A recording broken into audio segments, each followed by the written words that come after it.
Welcome to this episode of Managing Director Diaries, and I'm here today with Teresa Carnall. Hello. And who you run TBC Marketing. I do. And we've got a number of key questions for you today. And we surprised a lot of these on you today, haven't we, actually, to be fair? So you have. You gave me a bit of a heads up like 2 seconds ago. But literally 2 seconds. Yeah, no time to think about the answers. No, but I think that makes it more interesting, doesn't it? It does. Nothing worse. Genuinely, there's nothing worse than pre-prepared This is true. answers. This is true. It's boring. So just quickly, introduction about yourself. Tell us a bit about yourself, because you've got a long esteemed career. Yeah, that's the hardest bit, isn't it? When someone says, tell you about yourself, and it's like, well, what's important to me? I could wrap it on and go, oh, do you know what? I've got a wonderful husband, and I've got two wonderful children, and I've got my grandchildren who I adore, and people are going, this is Director Diaries, who gives a shit? But actually, they're the reason why you do what you do, isn't it? Yeah, it's true. So that is important. I suppose they are very, very important. If I go back, actually, because it's like I'm going to go back in time. It's a long time, but I think it is important to know who I am and why I'm doing what I do. So I left school, no qualifications, same old sort of story that you hear. I found out later on ADHD and dyslexic, and and I look back at my school reports and I found it, right, and there's one, and it says about French, I didn't understand it, man. It was so hard. I really struggled with it, and on my report it says Teresa shows her disdain for the subject. It wasn't disdain. And what was the other? Geography was good, because I never went, actually. Geography was good because it said if Teresa had been here more than twice, I'd be able to give a comment on her report. Anyway, that's neither here nor there. But so I left no qualifications. Okay. Absolutely fine. I was quite happy with that. Very happy with that, actually, because it meant I didn't have to sit exams. Yeah. So fine. Did some travelling. Worked over in Jersey. Lived and worked over in Israel. Married and is.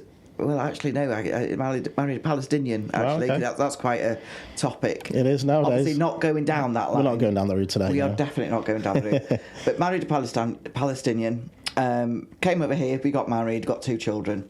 Absolutely fine. And we got divorced. And why when I stop, it's because my head is actually thinking of the other things, and it's like, no, that's not relevant, Teresa. So I have to sort of. There's a little filter going on.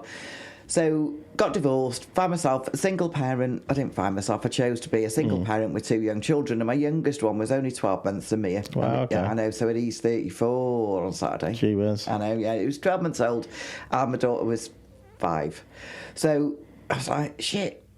What am I going to do? I thought I couldn't get a job that paid enough money, that paid me more than it was Social Security then, or whatever it was.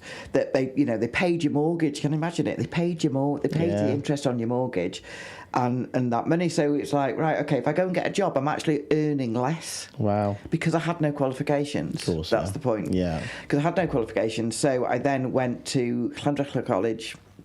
Did an access course to higher education. Okay. Yeah, I think it was, and then I did a HND degree in business and finance. Oh, brilliant. Really. So that says a lot about me. And then the rest is, did that, loved marketing. These questions are going to be, you've got questions, but they're going to be answered in this bit. Did marketing, first marketing lecture. I'm like, this is incredible. Okay. Loved it. Yeah. Loved it. So, and then, stayed single for it. Well, and then I got married. I don't know. How many? 20 years this year. Wow, shit. Sorry, Doug. Yeah. Don't forget that one. Yeah, that's a big one. Sorry, yeah. I started my business. Got married 20 years ago and started my business 19 years ago. Because the other thing with being, I think, whatever you want to say, on the spectrum, whatever you want to do, I realised that every job I had, what used to happen, I'd have a job, and except for being a journalist, I know you're going to touch on that later, I had a job and I think, right, I can do it now, what next? And they'd go, no, this is your job, Teresa. Right. Oh, but I'm bored. Can I have another one?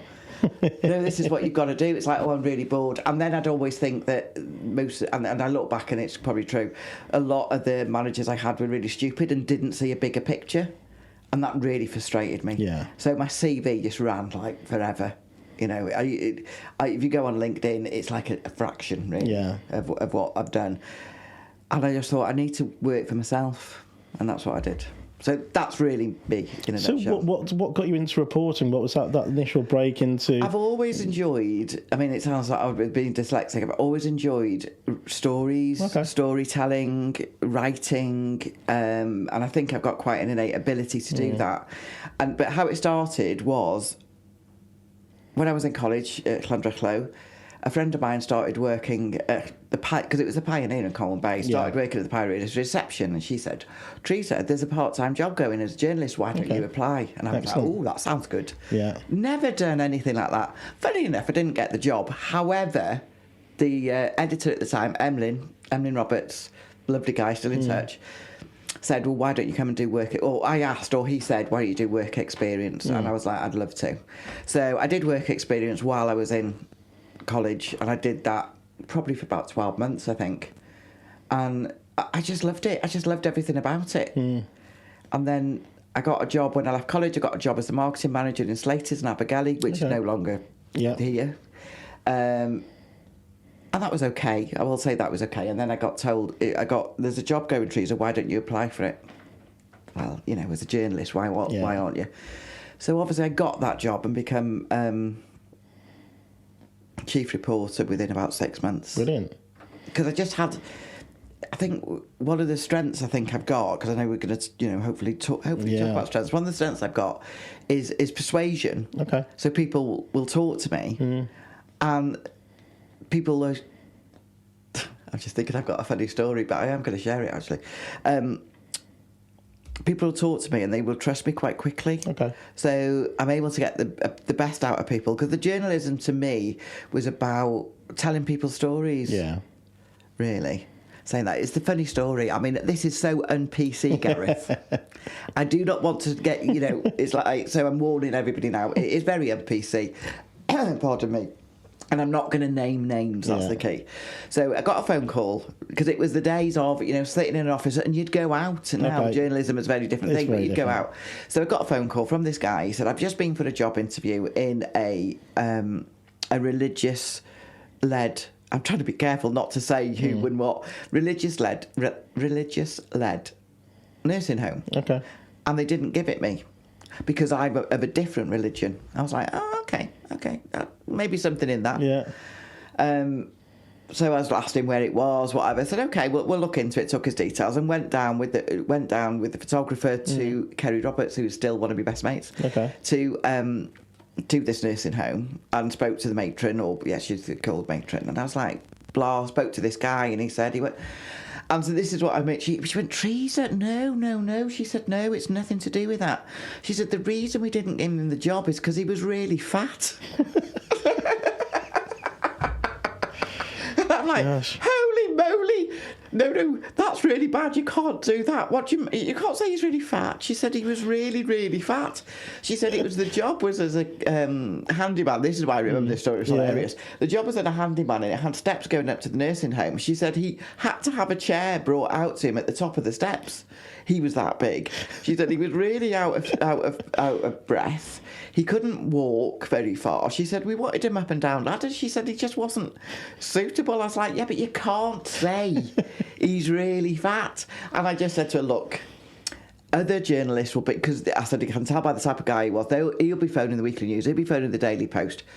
Find a different story to tell. Yeah. Don't say that. And I went back to the office, and my editor said, well, what's the story? And I told him, I said, but we're not running it. There's no way I'd run that. That's like... No, that's what would be really mean, wouldn't it? It would be. I mean, I was going to ask you what the strangest story you actually reported on, but I think that probably is the strangest. No, I've got a better one. Okay, let's go for it. Okay, I'll be here forever, right?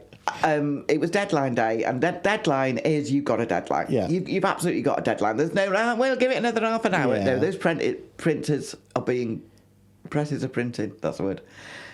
Because it was not digital then either. So... we got a call, and it was a guy. We didn't have... We like a little picture on the front page, and so we didn't have a nice picture. So this guy had phoned up, and he said, I broke my false teeth. I mean, looking back, you're going, why do you think it's that even a bloody story? Yeah. We were desperate. So he said, I broke my false teeth. And And then when I was mending them, that was it. I'm trying to think. I broke my false teeth, and when I was mending them, I glued them to my hands. So then he had to go to the doctor. So he thought, well, this is quirky. That'll be a little bit of a funny story. We'll have that. Yeah. So but we're like an hour to deadline. I went round again with the photographer with Kelly. And I'm talking to this guy, and he's talking, and all I'm thinking was, and this was a big lesson actually. All I'm thinking was, hurry the heck up, because I'm on a deadline. But I'm thinking you can't do that. Yeah. You can't do that. So he starts talking about when he was in the army and when he was in Malta, and I'm thinking, when he was in Malta and how it was, they were being starved on Malta because German ships were surrounding it, blah, blah, blah. And I'm thinking, well, this is interesting, but can I come back, really? Anyway, so I better let him carry on. And he said, when I was 8, he said, I had really bad tonsillitis. He said, and I was able to get off Malta because I had to go to an English hospital. I can't remember where it was. Yeah. He said, and had my tonsils out. Your face is saying what mine. You're like, where the hell is this going, right?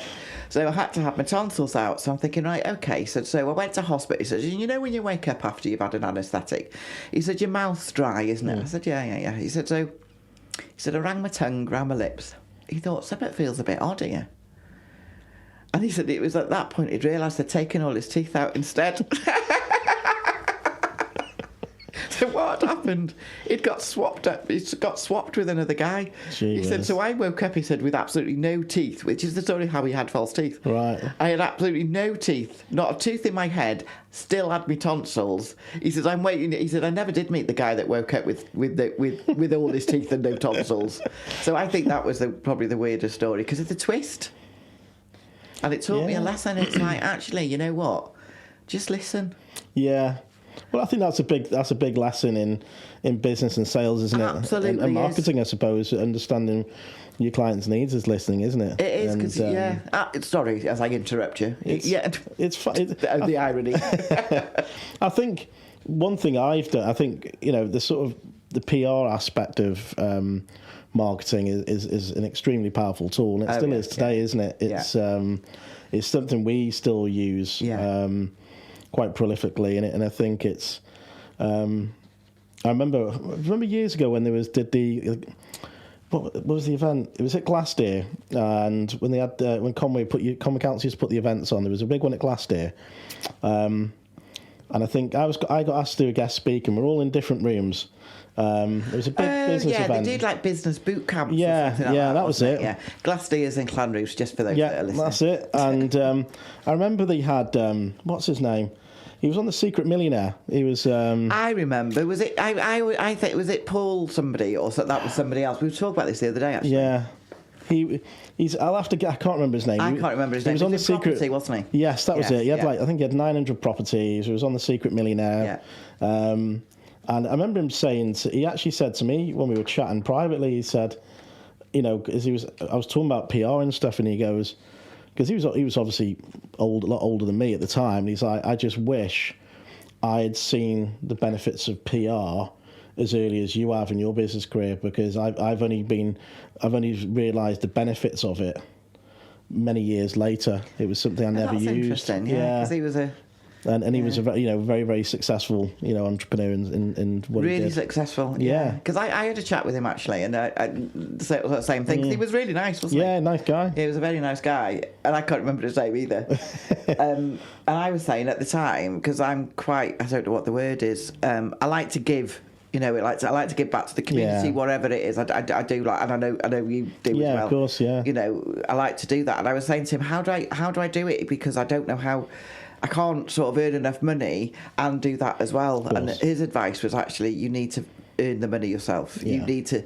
And I was reading or listening to Steve, or was it somebody else? Steve Bartlett I was listening to, but I don't think it was him that said it. I'm so good at going off tangent. But it was fill your own vessel. You can't help anybody unless you've helped yourself. It's true. It's very true that I went on a business in the community event, and they said the same thing. It's all well and good helping the community, but there's no point helping the community if there's no actual benefit to you as well. And I was saying I feel really guilty of benefiting from helping the community. They were like, no, you have to benefit. If the business isn't benefiting, what is the point? Because you'll end up spending loads of time and money doing all these lovely things, but then you're going to end up out of business and you're not actually going to be helping the community. There also has to be a positive net benefit to the company. And I think it helped just to, when you've got organisations like that, it makes you feel that you're going to help them for longer, though, aren't you? Exactly. You're there. Yeah, exactly. And it does feel mercenary, though. You're right. It feels that's the word I would use. Yeah. It feels a bit like, if I'm doing this for me, that's not my motivation. No, it's not. You're right. And it's not your motivation. I know full well, but actually, it does have to be. There has to be some benefit. And, I think that's very different to you see a lot of these social medias and these TikTok posts where people are, they'll go and give money to a homeless person, and it's all, look how good I am giving, and it's very different to that, aren't we? What we're talking about now. Good that they do it. Yeah, but a lot of it's staged, isn't it? That's the thing, just because they want to get likes and follows. But what we're talking about is very different to that. It's completely ongoing support within the community. I know, obviously, one of your roles, obviously, you're on the bid, I was the chair and director of the bid. Obviously, something we both did. We did. You for longer than I did. Talk about that, Gareth. You for longer than I did, but that was disappointing. That was challenging. But, it was challenging. I think it was. Because you brought it up, so I think bid or business improvement district. Yeah. I was on it from the beginning. You were, because I could see what a benefit it was that you could basically get money from businesses as part of their rates. Yeah, it's rates. You still say it's rates. Yeah. And then you use that money to better the community that they work and they work in. It's all about the business, and it's to help the other businesses. And the premise of it is absolutely brilliant. Absolutely. But I do think, looking back, hindsight, how wonderful is that? Yeah. We bit off more than we could chew, because most bids are a very small area within a town, and we decided, and you got the legacy of it, to do Rows-on-Sea, Earl Colwyn and Colwyn Bay. Yeah. And it was almost never the twain shall meet, because nobody agreed with anything. Yeah. And the other thing was apathy within the business community itself. So once it did get passed, it was voted in, and then there was absolute outrage that it was voted in. There was. And it's like, well, it was voted in. This is a legal process. This is a proper process that we went through. No corners were cut, nothing. And then people, and some more vocal than others, just made the job very, very difficult. Yeah, I agree. And I remember at the time, we had just taken on our first premises in Mockdra. That's right, yeah. And I wasn't made aware of this. And I was one of those very disgruntled people to start with. Because, and you really, not that I didn't agree with the whole principle, it was because no one ever told me about it. So I took on this new unit, and then I got more money to pay. Yeah. And it was just, that was the frustrating part. But then, it then got to, many years down the line, I thought, I can be negative all I want about this thing, but actually I've got an opportunity to do something about it. Yeah. And that was what it was for me, is I'll get involved and see if I can make, add some value to it and help. And that's where I came from. I could have, and I think that's, shows a bit about me as a character. Is you could just sit there being negative all the time, negative, but actually turn it into a positive and think, actually, I'll use this negativity to try and make something positive out of what could be a bad situation. Embrace it. Or fight against it, and which takes the most energy. Exactly, 100%. Yeah, and 100%. Some businesses, as yourself, did do that, but a lot of them stayed. But it's not, I'm not blaming other businesses because of why it didn't work. It was the fact that there was three main areas, and it was very difficult to all very different types of areas, different demands, requirements. I don't want to be, because I wasn't ever the chair, I was the vice chair, but I will say, if I was the chair, I think it would be very different. And I'm only saying that because I'm a decision maker. Yes. And not many decisions were made because it was all by a committee. Yes. And nobody wanted to upset each other. I didn't give a shit who I upset if I thought it was best for the businesses. And that's my thoughts. Just to conclude on it, the reason why I left, because I got so frustrated, because as a business owner, I make the decisions and I crack on, same as you. Yeah. I found the whole thing so stressful and going round in circles. It just became a chat shop. Yeah. And I was like, I can't be doing this. Nothing's happening. And I agree that's why I left in the end, because just nothing was happening. Yeah. And it just frustrates you. Yeah, I mean, it does take a strong character to make it happen. But I was the chair of the Chamber of Trade in Colwyn Bay for quite a few years as well, and I do like to think I made things happen. Helped start up the 40s Festival in Colwyn Bay. Yeah, of course you did, that was my idea. Yeah, it was helped very much by Ingrid Lewis with the town centre manager at the time. But that really, really worked because I was in charge. If my husband listens to this, he's like, "Oh, Teresa," But anyway, but I was in charge, and it was able, like, we're doing it, it's happening, and I'm really proud of the fact that ran from, I think, with me in it, it did run afterwards from 2012 to I think 2000, and I think I was in it for 4 or 5 years, and it made well over $1 million brought into Colwyn Bay brilliant. on that weekend when it was held. That's brilliant. So that was really good, but still, you know what?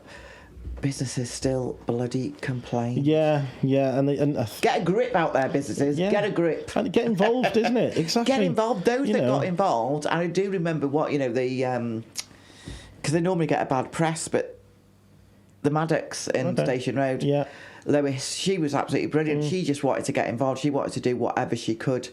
Who else was really, really good and really positive was Colin Flanagan, the St David's commercial. Yeah. Absolutely brilliant. Anything he could do for us, he would do it. There was lots of people lots of business owners that were really good.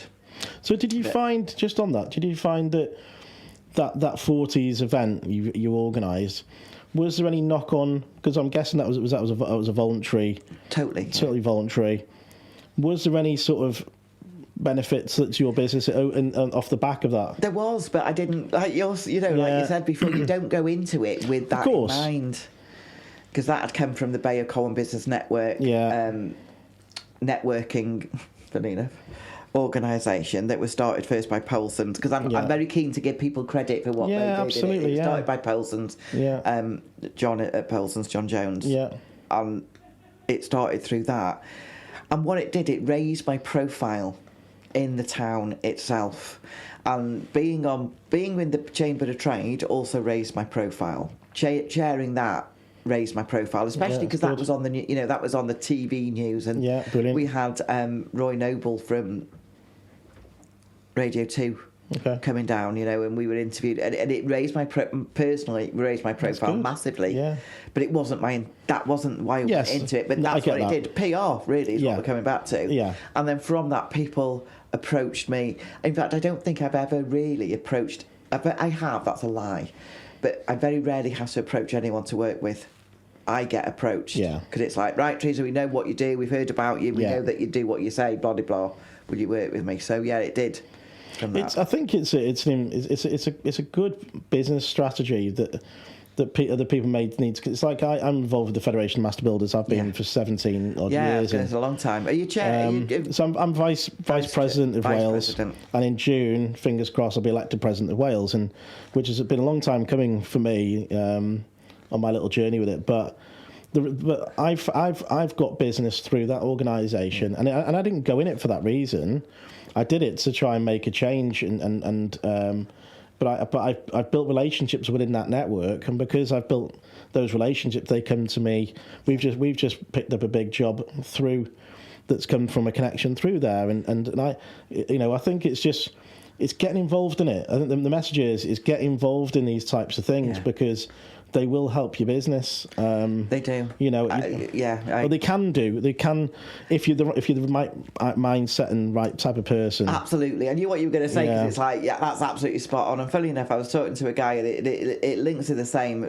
Keith Stringer. I don't know. He was on the 40s Festival Committee actually. He moved over from Birmingham, and he's been here quite a few years now. And he deals with that, helps companies export. Yeah, fantastic at it.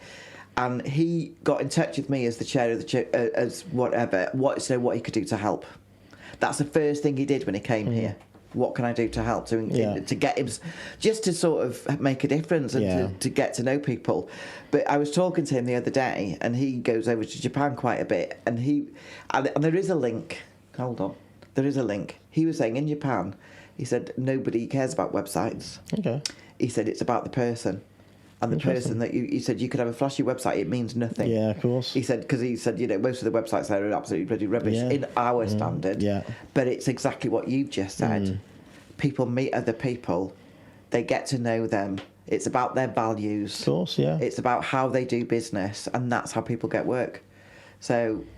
And that goes, you know, and we haven't really got in our questions today, but one of the places we sort of first met was through Business Network and B&I. Yeah, been there this morning. Exactly. So, you know, it's, again, that's all about relationship building, isn't it? And it's such an important and helping part. others. I mean, givers gain. Yeah. I know you had you on Sturman on these, and absolutely it is about givers gain. It is. You don't go in there, and I think the people that do, sorry to interrupt, the people that go into B&I, Business Network International, with a I'll build my business attitude, I'll get more work, actually don't succeed. No, they don't.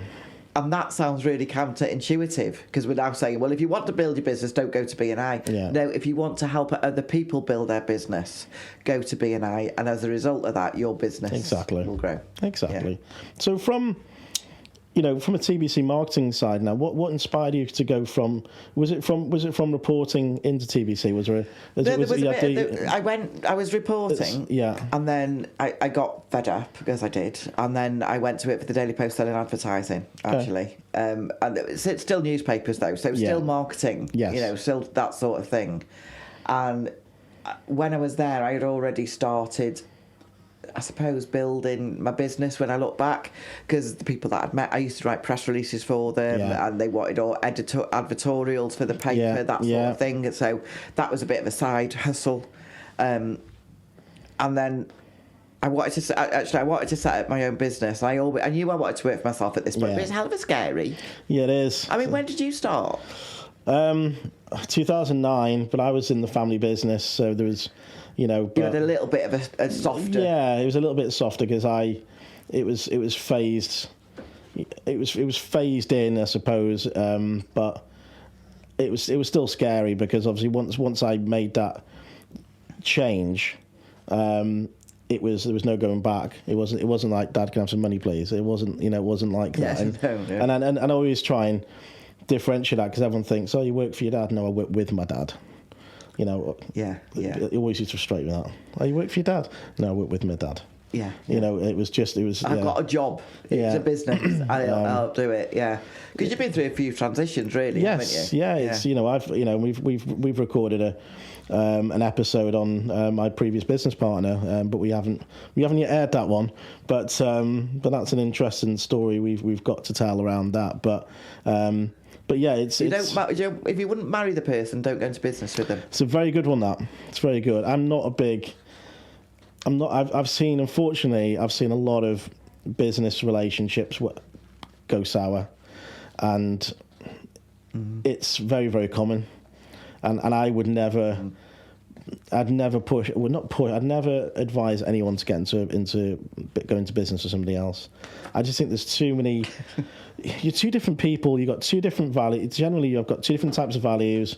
Yeah. Very different people. Very, one of the key things I found in mine was we had very different financial needs at the time, which causes, when you're at an early stage of a business, if you've got one person needs more money than the other to survive because of their... And there's nothing wrong with that. No, there's not. It's just not a match-up. But it can cause pressures on the business, because, if you're going to take that much, then I'm going to take that much as well, because why should you take more money out of the company than I am? We do the same job and we're the same shareholding, so that can put... But I think I've seen, unfortunately, over the years, a lot of business partnerships fail for a number of reasons, and I just think...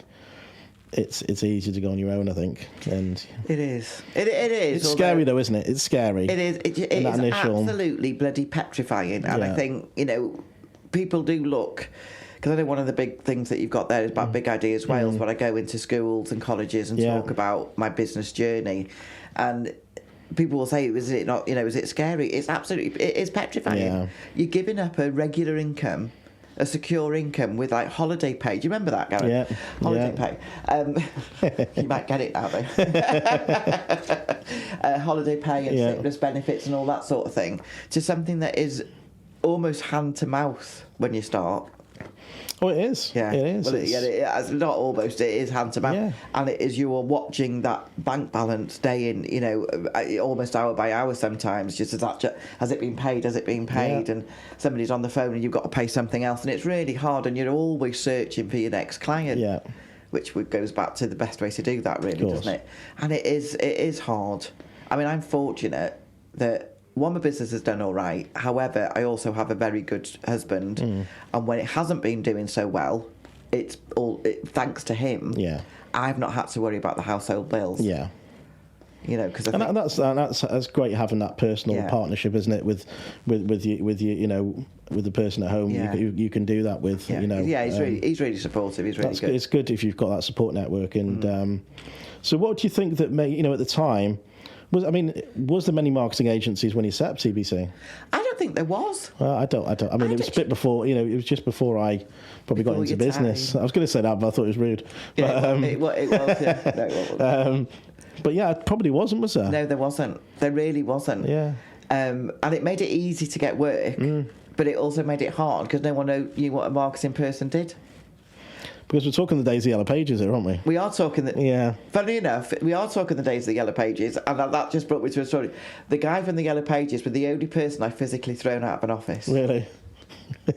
I'll tell you, I'll briefly tell the story because he just brought it up. Yeah. But I was working with a client.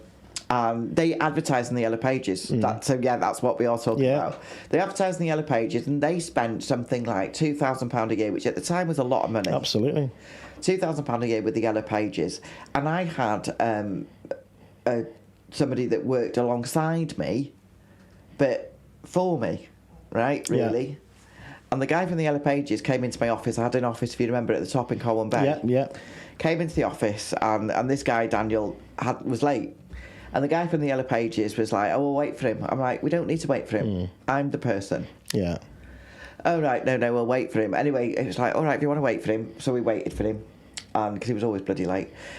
And he came. And then after that, he just kept looking at Daniel to ask him the questions. Yeah, and I got so pissed off with it. And I was like, if you do not ask me, if you do not stop asking him and ask me, who is the decision maker, the questions, you're out of here. And he kind of went, and he looked at him again, and I just got up, and I was like, fuck off. And literally, and Daniel was just looking. I was just, get out, and I don't give a shit. Gosh. Don't ever come back here again.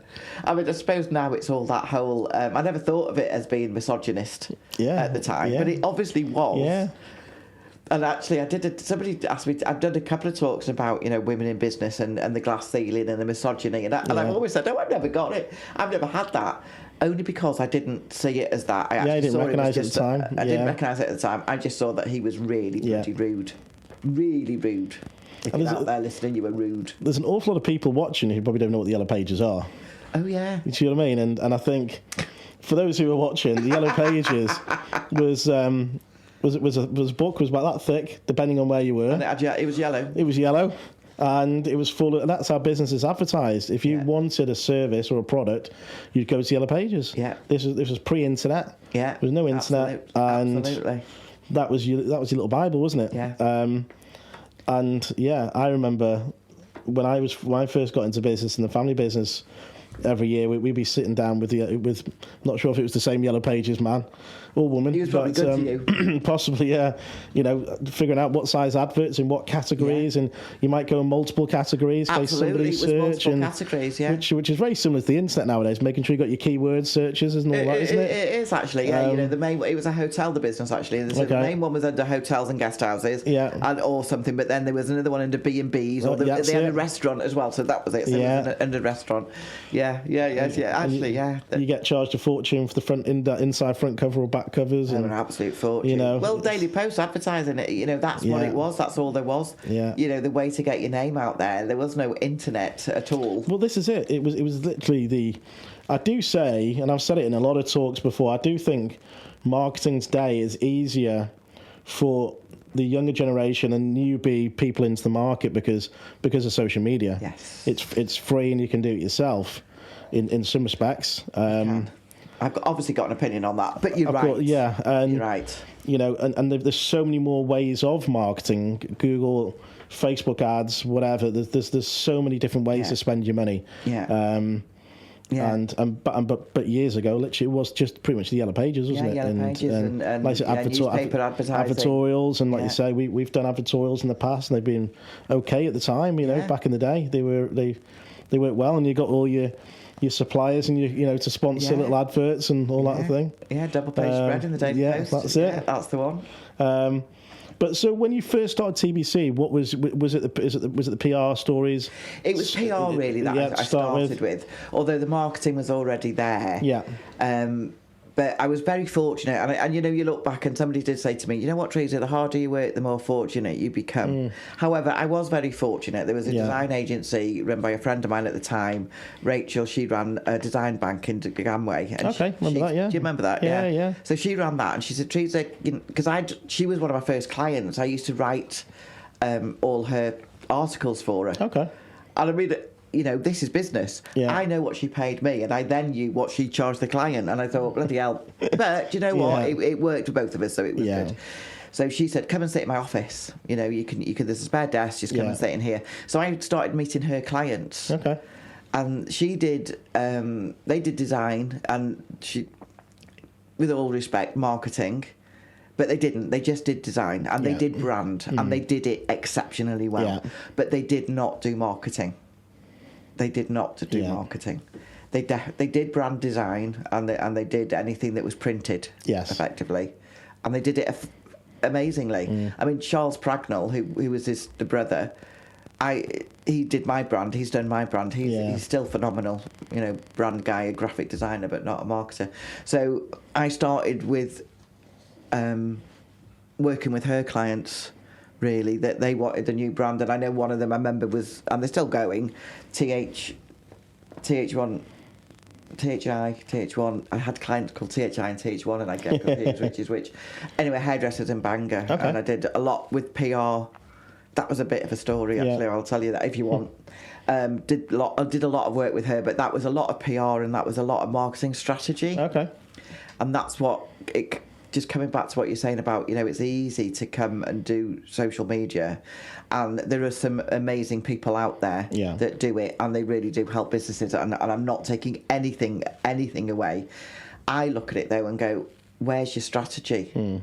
They have a social media strategy, 100%, but where does that fit in with your business strategy? Yeah. A client I work with now, and she only told me this, and I worked with her when she had a different business, and she only told me this the other day. She said, Teresa, you were recommended to me, and you walked in, and I thought, right, okay, I'm going to speak to this marketing person. She's going to talk about Facebook, and she's going to talk about this. She says, and you didn't. She said, you started asking me about the business, and about the cash flow, and about the profitability of the products. And she said, I was thinking, what the fucking hell is she on about? She said, to help me with my marketing. She said, but I soon realised that if you didn't know that, how on earth could you help me market? Yeah. And I said, well, it's true. Yeah, I never even thought. I thought, it's obvious. It's obvious. Yeah. What are your values in business? That was a big one. What are your values? What you're doing, because they were built at this particular company then, they were launching new products. It's like, well, what's your most profitable? Where's the profit? Yeah. How much are we spending on this to make sure that you're going to get your investment back? Which is the best route to market, all that sort of thing. Yeah. So social media and everything is absolutely brilliant, an absolute place, but all those things have to come first. Of course, and then social media is just a way to communicate to your customers. I'd say what is really interesting, I think, around social media nowadays is the amount of fake news that goes on online as well, isn't there? I mean, I'm not talking about Donald Trump and stuff now, but it just generally there's an awful lot of. You don't need to make anything up about him, to be fair. No. But there's sometimes, and I find it especially with TikTok, you almost have. I feel like people just make stuff up just to create likes and things that unfortunately massively. It's massively. You have to question a lot what you do see online. You do have to. Yeah, that's a really good point, actually. Yeah, I mean, I love TikTok. I must admit, I do love TikTok. And I was watching this thing, and it was supposed to be. I don't know. There was a couple actually. There was a driving instructor. And this guy was on his exam. Yeah. And he was absolutely bloody useless. He was absolutely crap. And it's like, there's no way in the world that was real. Yeah. Because you would have just stopped the car and said no. And it's like, no. And then I saw him later on doing a different thing, and it was like, bollocks. Yeah. I think I've seen one of those. I think if it's the same guy or the same group of people, there was one where some random person parked on his driveway and plugged into his electric car socket. and asked it, and just to chat, and just like, you don't mind, do you? You're like, well, yeah, of course I mind. You're using my electric for free. But yeah, there's a few of those things. You wonder, isn't how there? did you get that footage? Yeah. How did that happen? Yeah, there was one. I mean, You just happen to have your camera handy just to film. yeah, it. just to do it. There was one, and it was a Ring doorbell video, and about a builder, and it does happen. Yeah. Wanting their money, but it was so the video the householder was saying, well, you've been paid, and he's like, I haven't been paid. Now the householder would not want to put that out on TikTok. This is true. The builder would put it out on TikTok, Yes. and somebody asked a very pertinent question: how the hell did he get hold of that bloody doorbell video? Yeah, it's very true. So bollocks. Yeah, it's very true. So one of the questions we've got is, tell us about Strength Scope. What is Strength Scope? Tell us about Strength that. Scope. It's it was a tool that I was introduced to by Hector. I can't remember say his surname. Hector Rivas. I can't. Sorry, Hector. But anyway, and it brings out. It's. I suppose it's like other things. I'm trying to think because obviously, like you say, I didn't get a chance to think about these things beforehand. But it's I suppose not like a personality thing, you know, where you can be a monkey or an orange or a GMTP or whatever. It's on the same vein, but the questions are asked, and it's one of the very few that's registered or acknowledged or given the Institute of Psychology, basically, of kind of going, yeah, this is good. Okay. And it tells you what your innate strengths are. So not anything that you've learned, not anything that you've been taught. It's what are those innate strengths. And once you know what those innate strengths are, you can really kind of go towards them or build on them, because you might have an innate strength that you kind of go, really? Yeah. Really? I know that's not me. And it's like, well, actually it is you. And if you can build on it, you know, you can do really well. I mean, I can only talk about me. Yeah. But my innate strengths are, strangely enough, enthusiasm. I'm trying to think, well, courage. Yeah. These three are relevant, right? So I'll just give you these three. Enthusiasm, whatever I just said, courage, and developing others. So there's 7 top strengths. I can't remember all of them. Creativity. If I hadn't got creativity, I'm in the wrong bloody job. But those 3, and I look back and I think, because I have been described many times as a force of nature, and I can't disagree with it. Yeah. But I like to develop others, and I'm not afraid to say what I think. So you can see how they work, right? But I do remember, and it was a blinding thing when I looked at Strength Scope, that all these strengths were what they call in overdrive. Okay. So they were really mega. So if you came to see me, Gareth, and you know I could have done this to you because I would do it to people, and you kind of go, here's a business card, for example. Yeah. I would look at that, and because I want you to do well, I want to develop others, because I'm bold, because I'm courageous, and because I'm enthusiastic, I would enthusiastically tell you how shit it was. And I've done it. I look back and I think I've had these conversations. I can imagine you have. Yeah. I really have, and that really kind of went, oh yeah, I can see, because I can see in people's eyes, and they're going, backing away. And I didn't ever see that as a fault, but I know that's really obvious. But I realised, well, I did see it as a fault. Actually, that's a lie. But I was like, I didn't know how to do anything else. I didn't know how to not do it. But the realisation that those were my strengths, but they were in overdrive. I was so committed to them, and it's like, actually, other people don't necessarily share that. They don't want to be told their business card or their website or what they're doing or their pitch. I did do it the other day with somebody's pitch, actually, in networking. Yeah. And I was like, you just did the cardinal rule. They said, you broke the cardinal rule. I said, what's that? I said, you just said anyone or anything. Yeah. I said, what's that about? Yeah. And they were like looking at me, and I went, Teresa, internally, you've done it again. Just because you're trying to help. Because I'm trying to help, because I want them to do it better next time. Exactly. Because I want them to get the business they get. Because that leads me on to, obviously, you've been quite prolific in the area doing training and training workshops, haven't you? Yeah, I love doing that. How have you found that it's been from a success for your business then? That, I think, was probably one of the best business decisions I ever made. Interesting. Yeah, and the reason I did it, because it is, there's always a reason, isn't there? Yeah. You'll have to look at the market and kind of go, why did you do that? I was doing really well working with clients, and because I started my first workshop, I think, in 2011, the first workshop I did. Yeah. And up to that point, I'd got multiple people on retainers. And it was absolutely fantastic. So I knew what was coming in every month. It was really good. It was. I'm not saying easy because you had to do the work, but from a business point of view, it was really good. Yeah. Excuse me. And then 2008, the financial crisis happened. And then because we're in Wales, it happened a bit later here. It did, yeah. It did, didn't it, to be fair? The knock-on effect.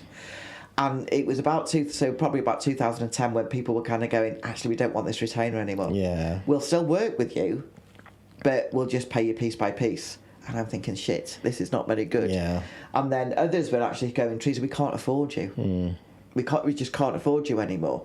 And that the one thing that you shouldn't do when you've got your business is poor is cut back on your marketing. Of course. However, it is a knee jerk, not knee jerk. It's like, because that makes it sound, it's something that you think, well, that's easy. I can do that. Yeah. Anyway, you shouldn't do that, but there we go. And I thought, shit. The only thing I thought, well, the market is if they're doing it themselves, I know they can't do it, so I'll start teaching it. Yeah, because somebody and that goes to show your character. Some people might say, well, why are you training all these people to do it themselves? Because then you're losing out on work. No. And some people, you can see how some people would have that mindset and like, absolutely, that question was like, why are you doing that? Why are you teaching them to do it? And I go with the philosophy, and I will still go with the philosophy: teach a man to fish, and he'll eat for the rest of his life. Exactly. But actually, I've got a lot of qualities, a lot of skill set that they, no matter what I teach them, they will never do. Well, this is it. And the thing is, business owners are getting more busy. So even though you've taught them the skills, they've now got an appreciation for what is needed. Yeah. I think I said, do you know what, Teresa? The course is great, but looking at what I should be doing, I might need some help with this. Exactly, and that did happen. Yeah, that did happen. But I mean, making that decision and actually going into training, and then linking up with Ellen from Glassdoor, and we had Glassdoor Skills Academy. Yeah, that's it. Yeah, remember that. Absolutely, and it was a really good business decision. It was hard because you're always looking for people to train, obviously. But my income turned from 100% from doing people's marketing to 70% training, and 30% from other people's marketing, and doing it like that. So it was a really good business decision at the time. But I know but it leads nicely because I know one of those questions on there is tough times. Yeah. Also, think about it, right? So we all know what happened in 2020. So 2019, I'm delivering workshops for Business Wales. I'm all over Wales doing them. Brilliant. I also, because I was then working for Business Wales, delivering these workshops, the Welsh Government directly got in touch with me, and they were like, I suppose this was the heyday, wasn't it? Yeah. Teresa, we're doing this, I think it's called Boss Business Online something. Okay. When we're doing a social media one, a marketing one, can you do it for us? Can you write it for us? Brilliant. Can you do that? Absolutely. Oh, we want a bespoke workshop for this. Can you come down to Cardiff and deliver it? Amazing. Absolutely. So you're getting paid to create and deliver. Excellent. And you can see how well it's going. Absolutely fantastic. And then, really good, 2020 happened, and nobody met face to face. No. So it immediately just died. If it wasn't for the fact that I have an office and was able, thank you to the government, it's probably the only thing I'm thanking for, to be honest. Thank you to the government for giving businesses, if you paid rates, you got some money, support, you got some support, and then Combi Council themselves, if you could demonstrate that your business had disappeared, exactly, you got more money. And if it wasn't for that, I wouldn't be sat here now, because it absolutely disappeared overnight. Because even the clients that I had that weren't training clients, I mean, Lions holiday camps. What do? They're the holiday. People come to them. They all closed down. They had to. So they don't want somebody helping with their marketing. Absolutely not. No, you're right. Gyms with fast-paced fitness. Yeah. They didn't want somebody. I had a couple of people that basically whatever the business was, they were more of the health side, health and beauty side, but they didn't have anybody coming in. Yeah. Of so course. it's like, so everything disappeared overnight. It just absolutely disappeared, and it was hard. Except for that money, it was hard. It was really, really hard, because it also, and I hate the bloody word pivot your business. It's like, Christ, it was so overused, wasn't it? But there was that whole thing like, what do I do to do something different. And I was fortunate, again, I suppose, lucky, hard work, mentor Morn, business, not necessarily business wealth, but mentor Morn very much so. Anna Openshaw, we both know her really well. They were putting on online workshops for people because they still people still needed help and support. They did, yeah. So I delivered quite a lot of marketing type workshops, and still am. I still do that for them. That's good. So that sort of got me through, really. But I've never ever picked up the same as I was before. It was a strange time, and it was for people personally and business, wasn't it? It was a a lot of people just want to erase those years out of existence. Yeah, personally, and it was absolutely bloody horrendous. Yeah. I always look at it like a perfect storm for me. Yeah. Because I was working with Hogan at the time, and we all. I mean, this is personal, but like we spoke about briefly before, personal life and business life, it is the same. Yeah. When you're a small business owner. It is the same thing. 100%. And I'd lost my dad in... I'm trying to think. I lost my dad in 2018, my mum in 2019, and they're the big ones, but I'd lost literally 3 aunties, a cousin and a best friend all in that year, and it was absolutely horrific year. But you come out of that, and then 2020, so I'm still reeling, really is what I'm saying. I'm still reeling. And then we went into lockdown. I fell out with my son massively because he's lived at home, and it just... I met him for his birthday yesterday, by the way. We're fine now. Just good to hear. End of the story. We're fine. At that point in time, it was absolutely horrific. We fell out massively, and he left home, but I didn't know where he lived. And I'm like, still grieving, obviously, for both parents and all these family members. My daughter, I'd got a granddaughter who I looked after 1 day a week, which I was able to do because I was worked for myself. Yeah. Couldn't see her. It was just like this perfect storm of horrendousness. It was awful. It was awful, absolutely awful. Business has gone. My son's left home. I don't even know where he lives, and family are very important to me. And as I say, now it's all good, but at the time, and he'll say himself, it was horrific. Couldn't see my daughter. And my daughter at one point, I think it was before we could, because we had so many weeks, and then you could sort of meet outdoors, couldn't you, within a 5-mile radius? Yeah. But she's actually said to me before that happened, Mum, you need to come here because your mental health is I can tell you're struggling. She's a doctor. She's not. She said your mental health is struggling. And I remember going over. She lives in Llanfairpwllgwyngyll, and we sat in the garden with my granddaughter Caris, who obviously, but she's like, but you can't touch her. Yeah. You can't cuddle her. It was a crazy time, wasn't it? You look back and go, what? Do you remember those cuddle curtains? You ever see them? I made one of them. It was, but it was a mental time. It was. Well, I showed that to my daughter at the time. I remember and I said, "Well, we could do that," and she was like, "If that's what we've got to do, no, mother, no, we're not. It's not happening." But on a nicer side of that, actually, when we were allowed to properly meet, not properly meet, still outside. Yeah. But I was illegally allowed to go over to Llanfairpwllgwyngyll. Yeah. Well, it was a 5-mile radius, but it was like 10 miles, and it was like sod that because there's nobody else in 10 miles. But my son lived in Denby, by the way. I found that out as well. Yeah. So I did go to see my daughter and my granddaughter. We went on the beach in Llanfairpwllgwyngyll, and it is a lovely memory. We went on the beach and we were able to, it was just absolutely lovely. My daughter's quite religious, and I didn't know this, obviously. I knew she was religious before. Yeah. But till after, she said to Caris, "What would you like to thank Jesus for today, Caris?" And she said, "I would like to thank Jesus for Grandma on the beach." Oh, that's nice, isn't it? Oh, wow. Yeah. It was a shocking time, and just. Although on a positive note, because let's go positive, your business. One of your businesses went absolutely berserk. It went mental. It went absolutely. It went mental. It did, and we were one of the sort of positives from it, and then we're fortunate, I suppose. We've been in the right place, the right hot time. Tubs, by the way, if anyone's wondering, on the hot tub side, boomed.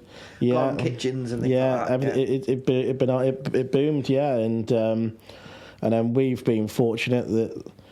When the cost of living crisis then kicked in after when the Ukraine war kicked off, we were in a position to capitalise for the solar company. So we've been in a positive place really for the last number of years. But there was still a lot of challenges through COVID. Personal, and even staffing and the whole furlough and navigating it and furlough. Nobody knew what the word was. I never heard of the word. And all of a sudden, this word furlough's been just knocking on, and it's like, what's that? Some of the decisions made by Welsh government at the time were just Mr.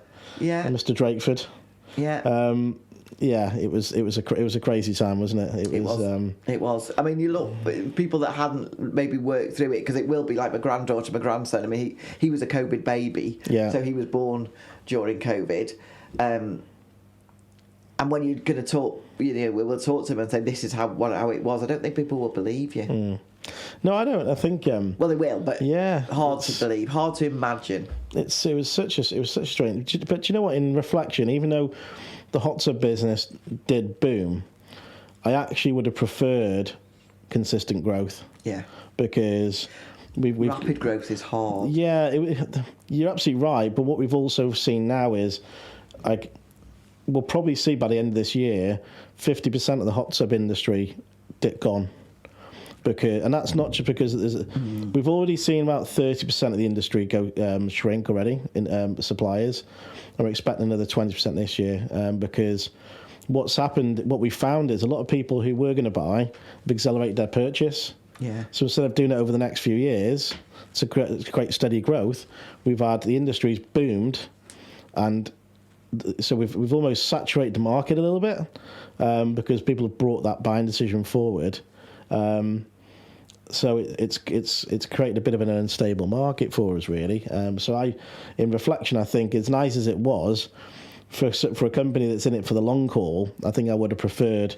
The business was growing nicely year on year, we were sort of growing sort of 10-15% year on year. So which is nice. Yeah, absolutely, it was nice, and we were trending behind the American market, and that was the trend was that the industry was growing 10-15% year on year, and it was nice to see that forecast and thinking, we're in a industry that's growing here. But I think there's... Yeah, so even success has its downside. And it does, yeah. You see companies, and I'm not going to name names on this, but it's like companies that have grown, and they've grown quite rapidly. Yeah. And then all of a sudden cash flow becomes an issue, and they go... Yeah. Because you can't keep up with that whole thing. Growing too quickly, I think, can be worse in many ways. It's hard. It's very hard, unless you're in an industry that is extremely profitable, where you've got a lot of... And you're very agile. Yes. Yeah. I think that's... You see these tech companies who rapidly expand, but I think you'll probably find they're very, very profitable. I think, if it's the company I think you're referring to, I think, in those sorts of sectors, margins are pretty tight. Absolutely. Even that small margin. We're probably talking about that one. I think the margins are on the scale of the numbers are the actual bottom numbers potentially very big, but the actual percentage margin is pretty poor. Absolutely. And that's that industry, and absolutely very, very poor margins, and also because they were actually a client of mine at one time. Yeah. And funny enough, I always said we always put, because they really struggled to pay bills. And I said, we always pay my bill. And they said, Teresa, if you don't pay your bill, you don't do any bloody work. And it was like, well, there is that. But see, on a serious note, they said we are owed, it could be they were maybe owed $500,000 from a bigger company above them. And they were on a 90-day invoice with them. Well, 3 months of having to pay wages, having to do things on this 90-day invoice, the cash flow was horrendous. So, of course, they would be late paying other people.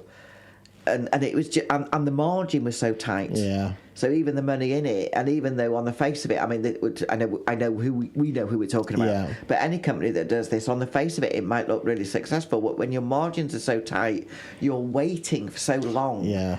Impossible. It is. It's a recipe for disaster, and it's sad. It is sad because there's a lot of fallout. Whenever a business goes under for whatever reason, there's that fallout, isn't there? And there's a lot of innocent businesses down the chain. Yeah. The knock-on effect that the subcontractor, he's paid someone to do some printing, or he can't pay them now, and there's massive. It's a massive chain. Knock-on chain, isn't there? It's a massive chain. I was talking to someone else actually the other day, and I don't think I know he won't mind if I say who it is, because I can't remember his surname anyway. But Matt from DRB, do you remember DRB? Yeah. And when I met him, and I was like, "Oh yeah, David Robbing Bastards," and he was like, "Yeah," and he said, "Yeah, I used to own it." And I'm like, Another case of think before you speak, Teresa. But he was very, very open because that company, he had to liquidate that company. And it was a family business. Like you say, he didn't work for his dad. He took over from his dad. And he said, and the market just changed. And he said, we were absolutely cutting, everything was so tight. He said the margins were really tight. And it wasn't sustainable anymore. But on a personal note, he was saying how absolutely horrific it was. He said personally on his mental health, the toll it took. I mean, he's set up again now to help businesses not get to that point, and to actually, if you are at that point, be the person behind. He said, I think it was KMPG. Is it KMPG? KPM, yeah. KMP. Dyslexic. Yeah. He said that, they were in and they were making decisions for him, and that, one of the things he said, they said, right, okay, you're going to make 200 people redundant the day before payday. Wow. And he said this was a family business, and these people had been in that business for years. Wow. He said they knew me when I was in my mother's womb. He said, so you could see the guys telling the story, and you could just see how that took it out of him. I don't know how we've got down to this part, but business isn't easy. It's not easy at all. It's not easy. It's not easy, and decisions when it goes wrong are not easy to make. No, I remember one of the earliest instances of actually having to sack someone when I was working with my dad, and it's not nice. It's never nice now when you have to do it, but we had to let this guy go, and his wife came into the office crying her eyes out, begging to keep his job, and it's tough, we weren't obviously expecting that to happen, and it was, because it's hard. He enjoyed working at the company at the time, and but we couldn't let go what had happened on this particular job at the time, and it's tough. I mean, there is a bit different. I don't know what, obviously that situation, but a difference as well, being not being able to afford to keep that person on. Yes. And also, if they've done something that wasn't quite right, it's still hard. Yeah, 100%. Yeah, it's still hard. But I do remember through B&I somebody telling me that they never employed anyone again. And I was like, what do you mean you don't employ anyone again? He said, well, I did employ people. He said, and I had to make 14 people redundant. I can't remember who it was now. He said, I had to lay them off. He said, they all had mortgages. They all had families. He said, and the impact on that would be, he said, I will never employ people again because I don't want that responsibility, and if I can't continue it. It's hard. It is really hard employing people, isn't it? It's really hard. And it's hard because some of them are shit. Well, yeah, it's true, but it is not all of them. Not all. No, it employing people is not easy. But if you're in a business that's growing, scalable, you need people, and you either run with it, or get somebody else to run it for you. If you're not willing to make those big decisions, it's probably not the business for you. No. I want to clarify, actually, when I say some people are shit. Actually, do you know what? I don't think anyone's shit. I just think people aren't always in the right job. I agree. Everybody has skills, everybody has capabilities, and sometimes it's just not the right job. And I always say it's in team talks and things here. If you're unhappy, we all have bad days. We might have a bad couple of weeks or something. But if you're consistently unhappy in the job you're at, you need to find another job. You're not in the right job. Yeah. And I'd rather somebody wasn't in the company, and because all you're going to be is negative. Yeah. You're going to be, that negativity is going to be rubbing off on other members of staff, and they then fester and become this bad apple. And, absolutely. They need to find another job. Yeah, they do. Assassins, they call them, isn't it? Yeah. But assassins or saboteurs or something, isn't it? But also, from that person's point of view, their self-esteem will keep going down, and it's not, it's mentally, it's very challenging on them. But it's hard sometimes to sort of make that, either from an employer point of view, to kind of go, it's time for you to leave, or for them to say, I need to go. It is difficult. I think, Jumping back to the big ideas, Wales role model. Yeah, let's go to something positive. What would be the best bit of advice you would give somebody if you're in front of a class now and somebody asks the question, what's the best bit of advice to start a business? What do you give them? And it's that age-old, do something you love. Yeah. Do something you love. Don't go into business doing something because you think it'll make you money. Go into business doing something that you think you're good at, and that you like doing it, and it will never become a chore, because there's enough chores within the business itself that you don't want what you do to be the chore. Of course. So that's probably, and it is a cliche bit of advice, but it's so it is true. Yeah, it's true. And also because one of the things that when I go into schools, I quite easily identify those people that I identify with. Yeah. That you can see that they may be, you know, academically struggling or just not saying something or just not sitting in with the crowd. And what I love is that when I go in, I can give those people, those students, a bit of inspiration when I tell my story of no qualifications, bullied at school, blah de blah de blah. Yeah. This is what, and here I am now standing in front of you talking about it, and you can see that they're thinking, all right, you know, that inspiring that you can be whatever you want to. You really can be whatever you want to be if you want it enough. Yeah, 100%, and you don't have to have the qualifications. However, you do, because I went back to college. You can see sometimes the teachers' faces because they stay in the room with me, and I'm kind of going, I left school with no qualifications, blah, blah, blah. And you can see them going, holy shit, where's this I've going? said the same thing, to be honest, actually. Yeah, and it's like, no, I actually had to go back.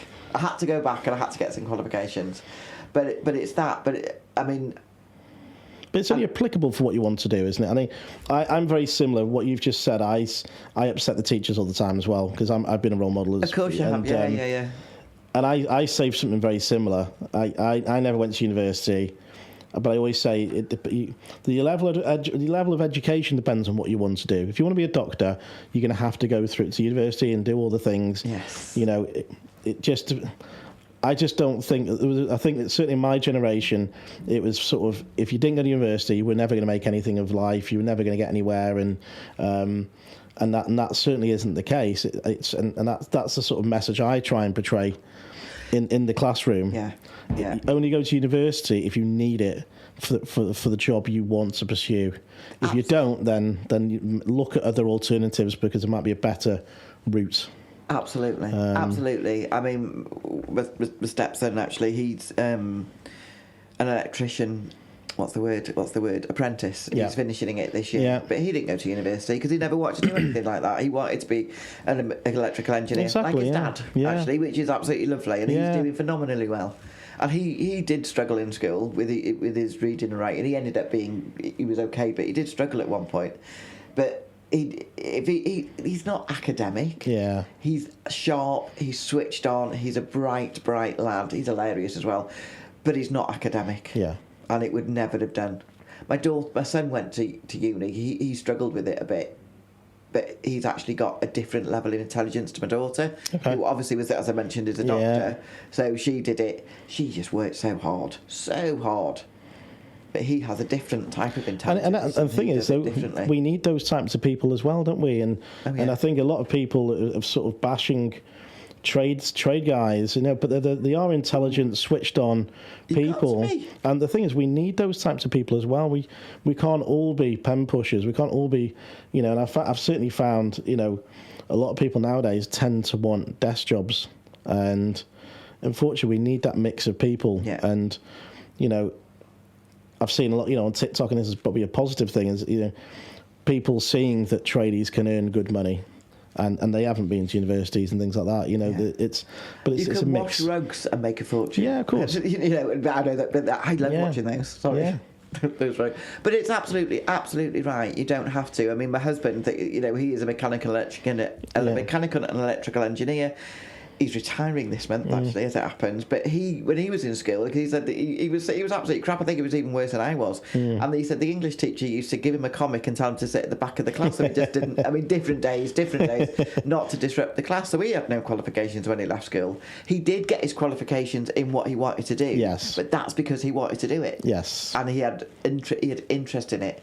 Why go and do a history degree if you want to go and be? You know what I mean? If you're not. Yeah. If you haven't got an interest in it. Let's talk about the future and trends and innovation and things. How do you see the marketing landscape changing over the next few years? That is a really tough question, isn't it? But I definitely think AI has got to, because people will sort of massive, and it's not hardly bloody rocket science. It's not like, oh, it's a revelation. Teresa thinks AI is going to, but massively so. Yeah, massively so. It's going to be innate in absolutely everything we do, but it is not a case of it doing it for us. We still need to tell it what we want it to do. And I think that's where people kind of go, oh no, it's all shit. It's there. No, it's not. It's actually absolutely brilliant if you tell it what you want. And you give your tone of voice, or you give whatever. You know, when I'm thinking about writing stuff, you know, even writing social media posts, anything like that. The people that are using it, some people that are using it, you read it and you go, that's AI. Yeah. That is not the way this is going to go. They're going to fall down, and they are not going to get back up again if that's how you're using it. The people that use it in a way of maybe they will do, but they just want a different tone, or they maybe, you know, it's almost like getting a brainstorming. That's how I find it. Is a brainstorming session. It's like, oh, I hadn't thought of that. Oh, that's really good. I did a bit of a test on LinkedIn a few weeks ago, actually, and I wrote some words. Okay. And then I went to AI and said, can you make that nicer and better? Yeah. And they did a poll and said, whose is whose? And everyone thought I'd written the AI. And I don't really know how that, what to make of that, but that's how obvious it doesn't have to be very obvious. But it was like, oh yeah, you use this word and that's just you, and it's like, actually that was the AI word. So you can't tell you've used it in that spent, but it's, you know, that's a social media post. I don't know what I did. It was a bit of a blog. But even, you know, getting your social media strategy, not social media, your marketing strategy, your business plan, all those things, you can do that using AI if you do it correctly, and but you still have got to have a bit about you. You still got to know the right questions to ask, and to know when they're talking a load of shit. Yes, because sometimes it does pour out a load of shit that is not relevant, and you're kind of going, no, that's not right. So if you're using it as a case of, you know, oh, this is the word of the law, do it. No, that's not going to work. So if you know, looking at sort of traditional marketing methods, and I agree, I think AI is, you know, it's going to touch on so many different parts of our lives, and not just marketing. What are the key things for a business? You know, a lot of businesses may be struggling at the moment. Obviously, we're in a recession apparently.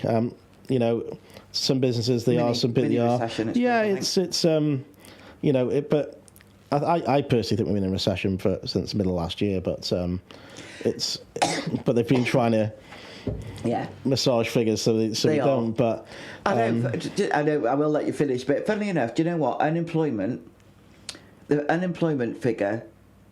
I'm trying to. It was on the news. The unemployment figure's gone down, so there's less people unemployed or something.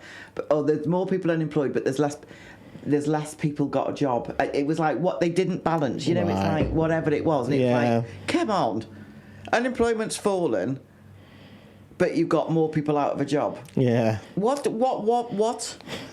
That's what it was. Unemployment's fallen, but we've got more people that don't work.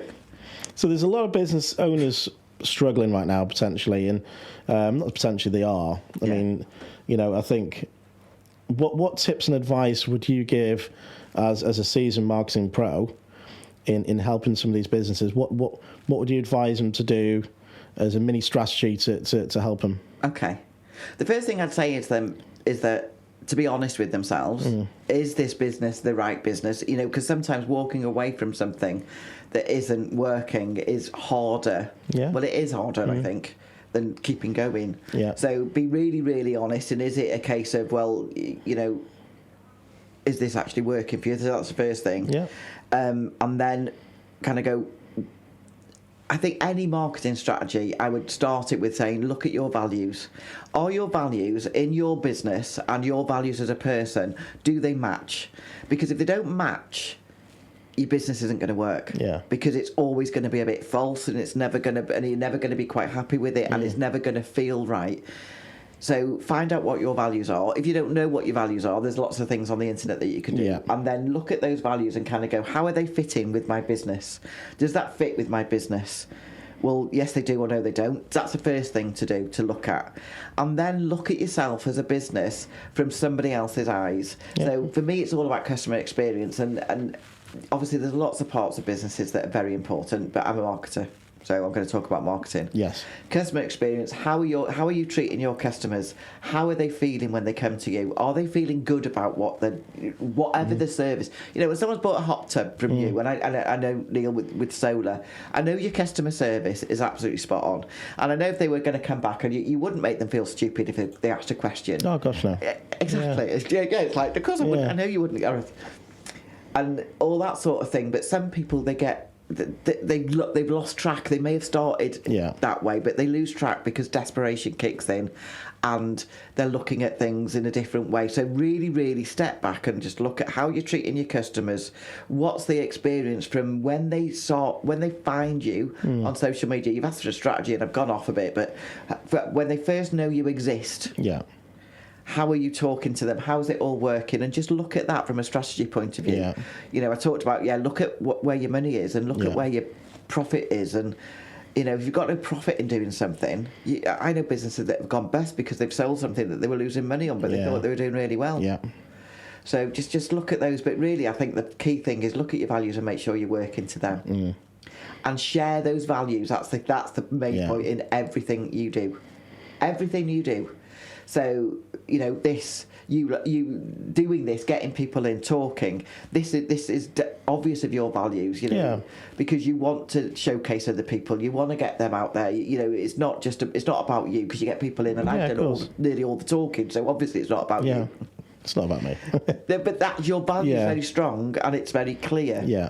That's how it works. And, you know, my top value is actually a fun and adventure. Okay. Very, very closely followed by honesty, transparency, and something else, but all along those lines. I couldn't tell a lie if you paid me, sort of thing. Yeah. But I always make sure that. Would you say I'm fun, Gareth? Yes, I would say you're fun. Only a few years, I'd say you're fun. You know, but what I do, so we talked about the training or whatever, if you work with me, that is what you get. Yes, of course. So it's making sure that those things align. That's the first thing. If you're in trouble, just align those things together. I think definitely yourself, people buy your energy, you know, definitely. They do. I've got, maybe this could be a little bit of a difficult question. Okay.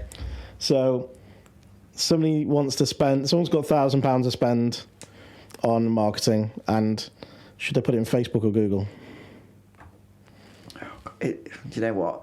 There is no easy answer, because it depends on what. I will give you an answer, but I'm going to give you scenarios, right? Okay. So if you are a massage therapist, for example, put it on Facebook. Yeah. Because your customers are on Facebook, and your return on investment would be massive. If you're putting it on Facebook ads, it would be massive, because they are on there. So if it's Facebook. If, however, you're more B2B, to business, and the value of your product or service is quite high, put it onto Google. Because Google will eat your money, as I'm sure you know. Of course, yeah. Yeah. You know, and unless that it's about return on investment, basically. Of course. So you will get a better return on investment. If you're only selling something that's worth £60, it's just like Google Ads, for example. It's just, don't bother. I've made the mistake, to be honest. I was like, just don't bother. It's a vicious circle, because especially with Google Ads, you feel like you need to just be there to have a chance that you're actually going to be. If you can have your website ranking number 1 and worst case number 2, but you feel like you need to be the top spot of paid ads for people actually to. I don't think that. Yeah. Personally, I don't disagree with it, but I don't think that it's the be-all and end-all. Funny enough, I was reading something yesterday, and it said, but for people, before they make a buying decision, or they decide, they will read 7 to 8 pieces of content about a service or an industry or whatever. I've heard something like that before. I was looking at it yesterday as it happened. Yeah. Because I was, you know, the point of having a blog and the point of being on LinkedIn from a business to, you know, so when you get. So I'm thinking, if you're going to put it on video. Actually, if you're going to do it, if you Google, maybe put it on YouTube, create videos, create podcasts. Because I think, I going back to that 7th thing, I think we learned it in sort of hot tub marketing. You have to. I don't like the phrase. They refer it as touching You've got to the customers to have. It's a bad phrase. You've got to touch the customer 7 times. Yes. But they tend to have engaged you with you sort of about 7 times, whether that's phone calls or emails, and before they've actually buy from you, it's at least 7 times. It is, and I don't think, I mean, over the years through different mediums, that hasn't really changed. No, I agree. Thinking about it, actually, it's like, the Daily Post, we used to say that, you need to have advertised with us at least 6 times for somebody to make a difference on something. You can't just advertise once unless it's a sale. Yeah. And it's a one-off event, and it's a big sale, and you've got a big splash, and then you'll be okay. But if it's anything else, no, you've got to be out there. So. But also, if you've got Google as your top on Google, they are going to go on your website and see that you can do what you do. They're going to go on your social media. That's what I mean by that. So you might be top, and they might get you to click through to the website, but they're still going to look at those other things as well. Yeah, they're not just going to buy because you're top on Google. Final question: is print marketing dead? Oh shit! Without upsetting a lot of industry colleagues. I think personally. It's on its arse, and I don't see it getting up. There is obviously a place for it when you think about, and I mean business to business really. So business to consumer, not really. You don't need print marketing, and but there are things that will always work. It's a flyer through somebody's door if you're doing cutting grass and that sort of thing. Yeah. But generally, as it used to be, where everybody had a nice flashy brochure and that, no, I don't think that's not there. But if you're also a business to business, and especially in the engineering sector and that side of things, or when you sell through exhibitions, well, obviously that's print. Yeah. But it's very much, you can go to big exhibitions and you can see, and they might give you a brochure, but it will be the video that they're showing it behind them on the screen that's going to catch your attention. So it's not dead, but it'll never be ever. No, I don't personally really spend. I don't think we spend anything on print anymore, really. No, I mean, I do like a business card. I will say that. Yeah, don't get me wrong. We've got business cards, and when I say print, I mean an advertisement in a magazine. So that's what I would refer to print as. We still do we still do business cards. We still do leaflets and things like that. But you think who the client is, don't you? That works. I think on B2C, so business to consumer. Yeah. That actually there is a place, and you've got magazines like I Love Wrexham and Mould Connection, and those magazines are really, really good. And they are helpful. They are very helpful, and they're print, and people do like it, and it works for those advertisers. But you look at those advertisers, and they are all direct to consumer. Yes, it's I think a lot of magazines have gone online, haven't they? I think it's the worst thing in the world, scrolling a magazine online. It doesn't seem to work for me. I actually prefer to read something in a piece of paper in my hand. Yeah. But maybe that's just a generational thing. And I think it is. Unfortunately, Gareth, I think it is a generational thing. I work with a company now, and there's a girl that works there, and we're both taking notes, and she's typing and I'm writing. Yeah. It's an interesting one. I think and all these sectors, marketing as well is going to evolve again further. AI is going to have its take on things, isn't it?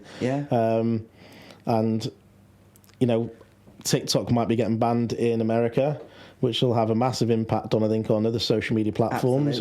Absolutely. And again, that's going to change demographics of different platforms, maybe.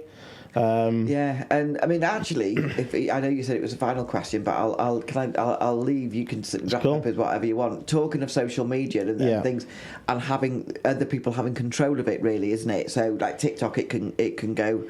I know a lot of government agencies in this country, they are not allowed to have it on their phone. That's right. Yeah. It's very much like that anyway. Whether it's banned in a country or not is a different thing altogether. However, we never own that data on that. This is true. We never own our data on Instagram. We might have 1 million followers, but Instagram tomorrow can kind of go, no, you haven't. Yeah, that's true. We don't have it. We don't have control of it. So from a marketing perspective, and going back to that other question, what's the one thing I would suggest you do? Email marketing. Yeah. Email marketing, because you own your data. They are your customers. No one can take them away from you. Yeah, that's true. You might use a different platform to talk to them, but that data is always yours. So don't put all your eggs in the social media or even Google Ads basket. if you're going to put anything in a basket, put it in email marketing. And lastly, what's your thoughts on text marketing? Again, it's got a really good place, hasn't it? It's because it's a generic question, and I get that, but I think it can really work. Push text when I think it works really well is if you're in an area, and then you get a text to your phone, saying, "Come to the pizza shop because we've got 10% off today," and you've just passed it. That's going to work. Yeah.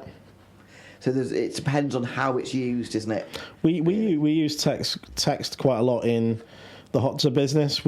So years ago we used it very, very religiously. We used a platform called Text Local, based in Chester. Yeah. And I think I've still got credits with them actually. Have you? Yeah. And what we used to do, one of our little trade secrets here, is we have a quite a diverse sort of repairs and servicing plans, and people pay us monthly and things. So we would, but some people weren't on the plans.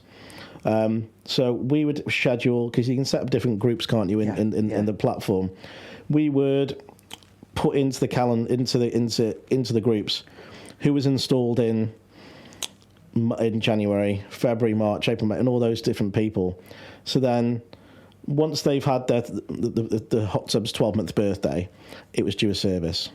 So and after a period of time, everyone in that group will get text on the month before that their anniversary is due, and we remind them that they needed a service on the hot tub. It's all about data. It is. It's all about data. I think all of marketing is about data, and you've got that data and used it really, really well, which is why it would work. Yeah.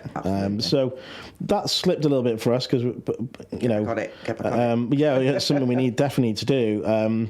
But we still actively do use it to notify people of events, changing hours in the showroom. When we've gone back to 7 days a week, it's a very quick way. And I think there's some, I think it's 90% or something. There's some open within like the first 5 seconds or something. Yeah, you probably know better than me. It's I don't know the off the top of my head, but no, it's absolutely, it is really, really good, and especially because you're using it. They're already your customer. They know who you are, and.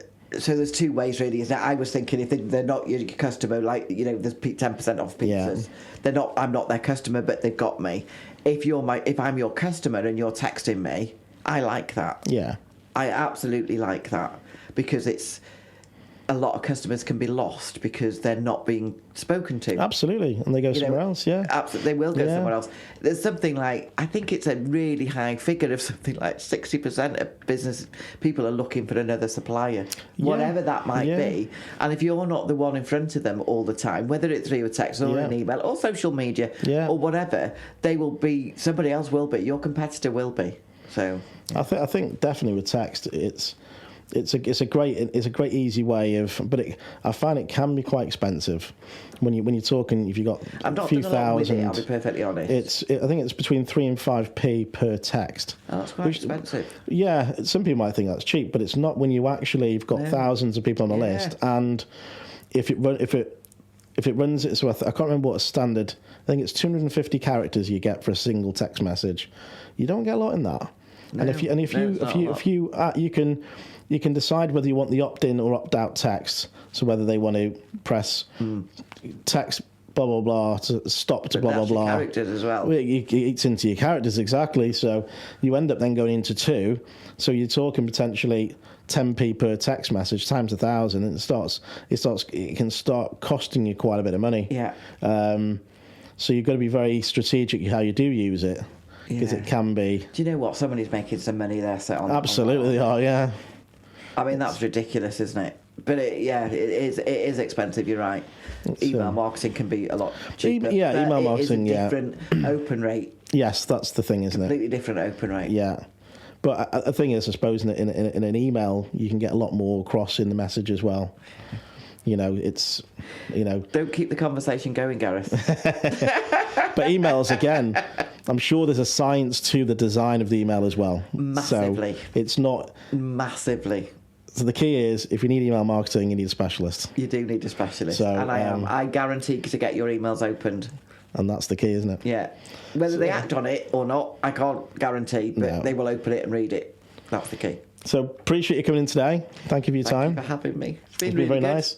Yeah, and a bit of a catch up, really. Absolutely, yeah. It's been a while, hasn't it? And but yeah, for anyone who's watching, like and follow, and we'll see you for the next episode of Managing Director Diaries.